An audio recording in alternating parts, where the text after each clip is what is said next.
What impact is the war in Ukraine having on climate change? The ongoing war in Ukraine is not only a humanitarian disaster, but also a major setback in the global fight against climate change.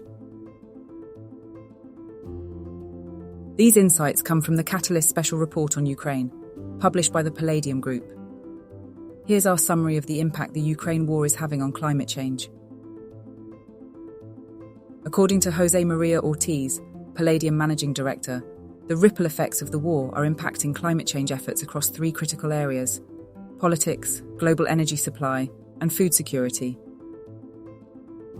Climate policy in particular requires difficult and brave decisions that disrupt business as usual.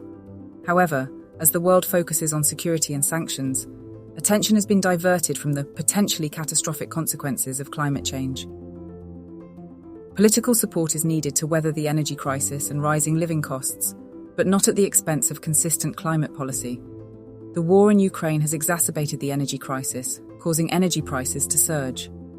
Ortiz argues that rather than relaxing climate policies to counter this, governments should support the most vulnerable populations with energy support checks, while maintaining the long-term goal of phasing out fossil fuels. The war has also disrupted supply chains, making it essential for policymakers to strike a balance between relief measures and climate policies that will yield mid- and long-term results.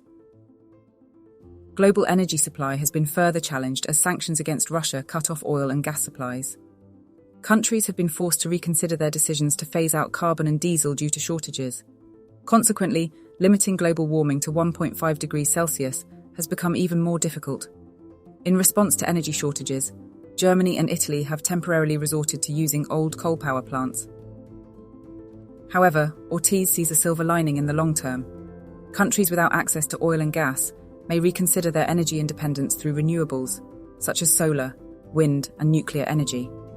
Despite the time required for such a transition, Ortiz urges supporting developing countries like Sri Lanka and Nigeria to accelerate the shift toward green energy and improve their energy independence. The war has also put global food security at risk, as Ukraine and Russia, which together exported over a quarter of the world's wheat, are no longer part of the global economy.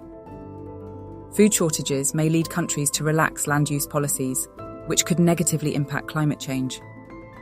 Ortiz believes that reshaping supply chains in the short term and accelerating climate-smart solutions in the midterm are the only ways to avoid famine and the destruction of nature in many parts of the world. With nature being the only viable option for carbon sequestration, the food security crisis puts our environment at risk. To address these challenges, Ortiz calls on governments, especially those from developed economies, to continue pushing the climate agenda and support countries navigating the energy and food crises. Solutions exist.